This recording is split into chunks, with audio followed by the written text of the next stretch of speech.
जळगाव शहरातील अक्सानगर परिसरात आज सकाळी एक हृदय पिटाळून टाकणारी घटना घडली आहे। संतोषी माता मंदिर रस्त्यावर उच्च दाबाच्या विद्युत वाहिनीचा जबरदस्त धक्का बसून बाप लेकीचा जागीच मृत्यू झाला, तर भाची गंभीर जखमी झाली आहे।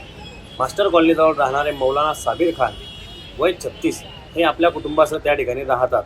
आज सकाळी सुमारे 10:30 वाजेच्या सुमारास मोठी भाची वय वर्ष 12 मारिया फातेमा बी ही घराच्या गच्चीवर कपडे वाळत घालण्यासाठी गेलेली होती, परंतु दुर्दैवाने कपडे वाळत घालत असताना तिचा स्पर्श जवळून जाणाऱ्या उच्चदाब विद्युत वाहिनीला झाला आणि तिला जोरदार विजा धक्का बसला।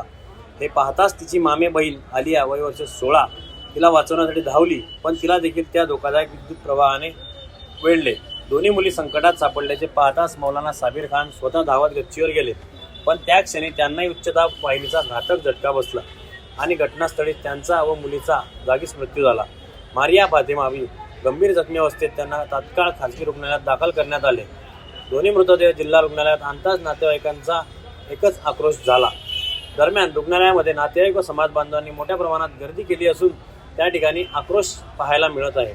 नातेवाईकांनी महावितरणच्या हलगर्जीपणाला या दुर्घटनेला जबाबदार धरत तीव्र संताप व्यक्त केला आहे। अक्सानगर परिसरात घडलेली घटना संपूर्ण शहराला हादरवून गेली आहे। उच्चदाब विद्युत वाहिनींचे धोके आणि त्याबाबतच्या सुरक्षेचा प्रश्न पुन्हा एकदा ऐरणीवर आलेला आहे।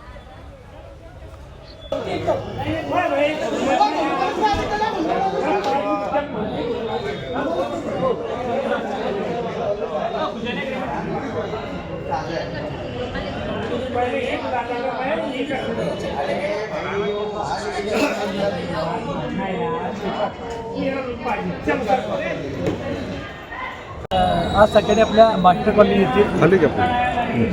येथील आमचे धर्मगुरू साबिर खान यांची मुलगी त्याच्या घराच्या वर मास्टर कॉलनीमध्ये कपडे वाळण्यासाठी गेली असताना त्या ठिकाणी ती हाय टेन्शन वायर खाली लोंबकत होती, त्या मुलीला स्पर्श झाला त्याच्या हाताला कपडे टाकताना। त्या ठिकाणी ती मुलगी सिपकली, मग त्याला सोडण्यासाठी ती दुसरी बहीण त्या ठिकाणी गेली, मग ती जोरात ओरडली, मग ती सुद्धा सिपकली। मग आमचे जे धर्मगुरू आहेत मौलाना साबिर खान हे त्यांना वाचवायला गेले असतात ते सुद्धा त्या ठिकाणी त्याच्याने स्पर्श झाल्यावर ते सुद्धा त्या ठिकाणी चिपकून गेलेले होते। मग त्यांच्यामधून 2 या ठिकाणी ते ऑफ झालेले आहे आणि एक मुलगी हे फार सिरियस आहे, त्याला तर सारा हॉस्पिटलला घेऊन गेलेली। एक साबिर खान आहेत मौलाना आणि त्यांच्या 2 मुली आहेत आणि आलिया त्यांची मुलगी आलिया 10-10:30च्या दरम्यान झालेली आहे।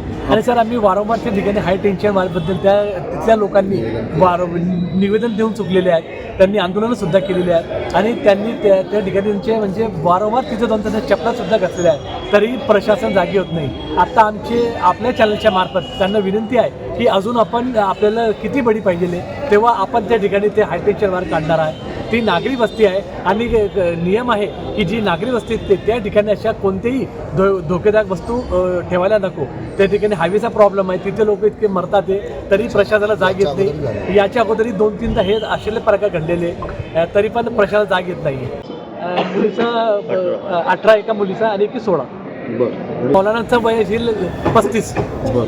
नज़दीक होने की वजह से पानी आने की वजह से जो है वो बच्चे को करंट लग गया, जिसकी वजह से आलिया जिसकी उम्र 16 साल थी 18 साल थी, ये कपड़े धो रही थी।